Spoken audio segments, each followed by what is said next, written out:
What is up, y'all? Welcome back to the channel. I'm David and I'm on a weight loss journey. And yeah, I know it's been a minute since my last upload. Apologies for the delay, but welcome to all the new subscribers. Thank you guys for helping me hit over 500 subs. It's a pretty big milestone because I wanted to hit 1,000 subs this year. We're halfway through the year, halfway through our goal. So again, thank you to everybody, and I hope you guys learned something. I hope we can grow together on this journey. A little bit of an update on what I've been up to. So since the last time I posted, I was able to hit my 40-pound weight loss goal, which is awesome. I also went to Hawaii for a friend's wedding. I started a new job. A lot of things have been going on, so apologies for the delay, but we're here, we're back.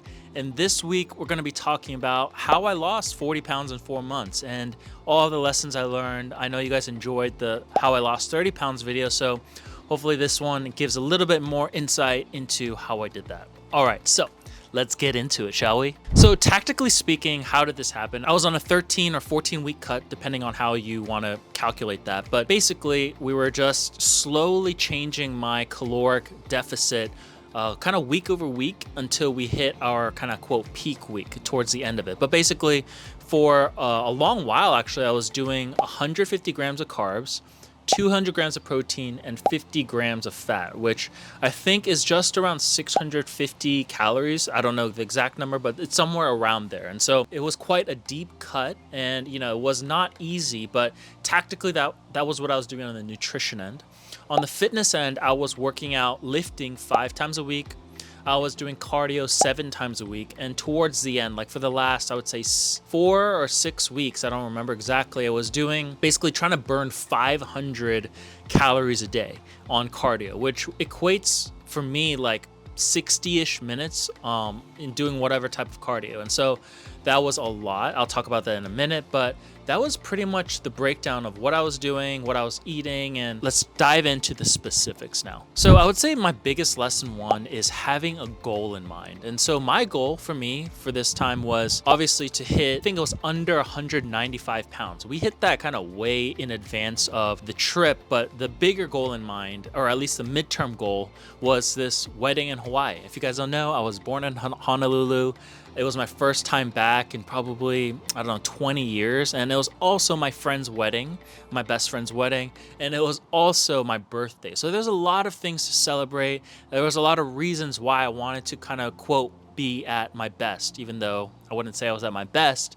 We're getting there. And so having that goal in mind was really motivating for me, right? Like there was opportunities for me to go to the beach, be shirtless, also seeing a lot of people I haven't seen in a while, or really just feeling comfortable in my clothes or whatever it might be. And so I think having that goal in mind, and for me, there's a lot of different goals, was really important and helped me to stay motivated, especially when things got tough, or especially when I wasn't seeing the scale moving or whatever. But having that goal in mind was, I would say, a big lesson in terms of how to be sustainable, how to think about it long term. And lesson 2 is knowing that this is a long process. Even though I just had mentioned I had this goal for April, right? The end of April to lose a certain amount of weight or whatever, to look a certain way. Actually, that's not the end goal. The real goal is to be healthy and fit for my entire life. But actually, and this is me announcing this, I'm gonna do a non-judged bodybuilding competition in November. So for that, we're gonna go into an even more intense, longer term cut where I'm gonna try to get to 170, which was actually my goal weight, because I started this journey at 270 pounds. If I get to 170 for this competition, that means I'll have lost 100 pounds, which was my goal. And anyways, that is the long-term goal, but we still have midterm goals like getting to 195 or below. And so just, I think, reminding myself that, yeah, even though I don't look perfect, even if I didn't meet my goal aesthetic, body image wise, it's okay, because we still have other reasons to keep going. We still have other goals that'll push us forward. And so, yeah, this is a long-term thing, right? We'll never have this perfect body. I don't think it exists, but it's just more a process. It's a journey.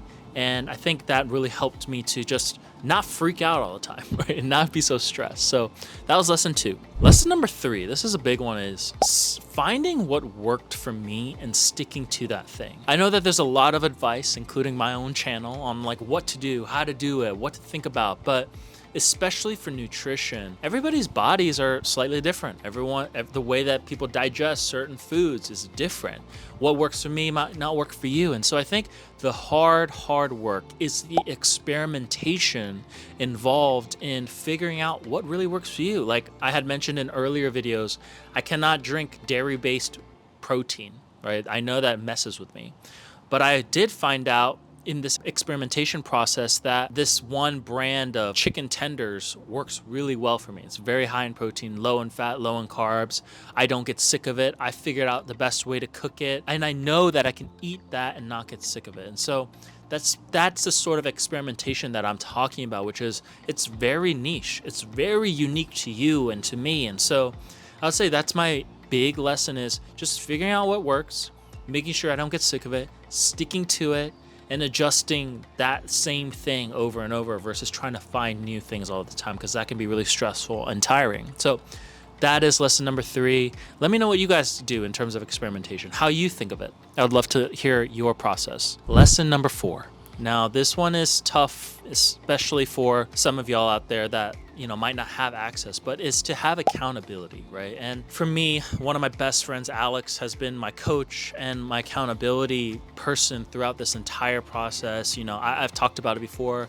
I've been updating this Google Sheet, which I've been doing a great job of recently, but updating a Google Sheet with my nutrition, with my exercise, with my progress photos. And that's been huge, just to have somebody to talk about the ups and downs of this journey, to have someone to admit that I was falling off track this one week, or I wasn't eating enough, or I wasn't doing whatever, right? Just having accountability is really important, because it's really easy to trick yourself. But if you have some outside objective voice saying, hey, what you're doing is not really according to plan, that'll really help, kind of restart or refocus your energies, especially if you're in a rut or if you're feeling in the pits about where you are in your journey. And so I really highly suggest everybody that's serious about this finds accountability, hopefully through a friend who's doing it as well. That's probably the best thing to do, so you guys are on your journey together. Lesson 4, find accountability. Lesson 5, now this is a little bit more tactical, and this was me not listening to my coach for a long time. But basically it's all about how I was thinking about cardio.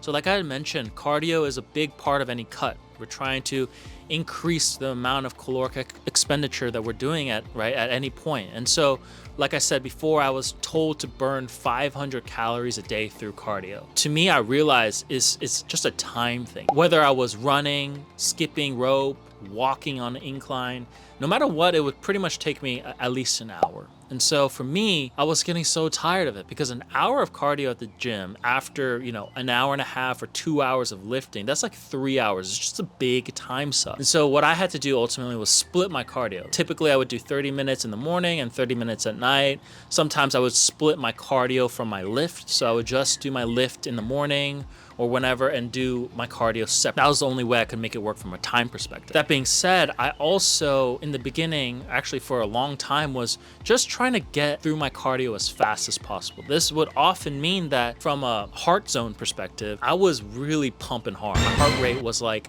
160 beats per minute or something, or even higher often, because I just want to get it over with. But I realized that the best, most effective way to burn fat and optimize for that was to be in what's called zone 2 cardio. There's 4 or 5 zones of cardio. I don't remember exactly, but each have, kind of a different purpose when you're trying to train cardiovascularly. And zone 2, as a lot of studies have shown, is the best for fat burning. But zone 2 also means you're not really pushing that hard. Often people can still hold up a conversation in zone 2.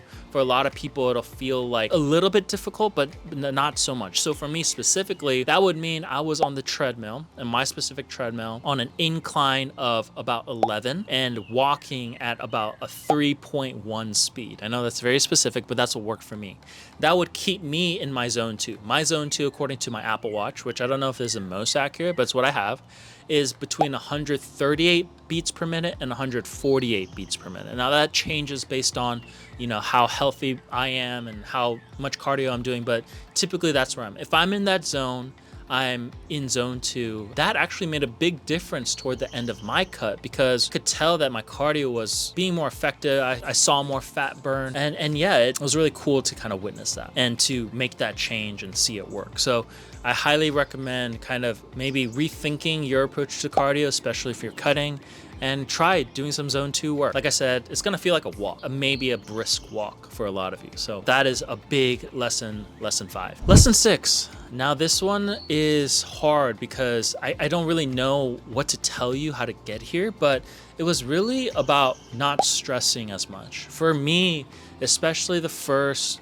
3-4 months, or I'm sorry, yeah, 3-4 months of my cut, it was really stressful. Like I was constantly worried and low-key upset about my progress or lack thereof, or every pound I gained, even though I was on track, would make me mini spiral, right? Like it was kind of chaotic, it was stressful. I was feeling a lot of anxiety about it. But towards the end of my cut, what happened, and I don't know how it happened, is I basically just stopped being so stressed about it. I think I realized like I've made a lot of progress. I'm starting to look and feel much better. And it is a journey. It's a long process. And I think seeing that, okay, if I do these things, if I eat right according to plan, if I go to the gym and work out hard and work out intentionally, and if I do the cardio and if I do all these things, the progress will come. And just trusting that process, which is very cliche, I think helped me reduce the stress. Like, listen, y'all, it's already hard. It's so hard to do something like this, to change your body, to change your life.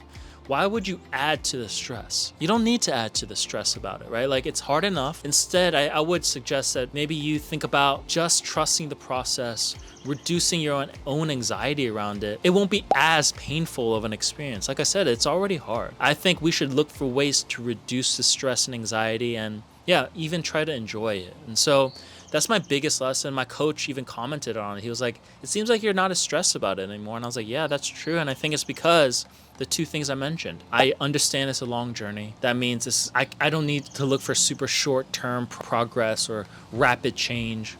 And I can trust the process. I know this works. And so hopefully that helps some of y'all who are kind of stressed about your own weight loss. Maybe you're feeling stuck. Maybe you're in a plateau. I don't know. But I would say, hey, we're in this for the long haul. Let's enjoy it, right? We get to do this. This is a choice. This is an opportunity to change our lives. So hopefully this helps y'all. I would love to hear where you guys are in your journey. If any of this has been helpful, please let me know. I'm so excited to hear about you and where you are. Okay, so that's it for today's video, y'all. I will be back soon with more updates, maybe day in the life, workout. You let me know what you want to see and I will get to it. Thank you. Love y'all. Peace.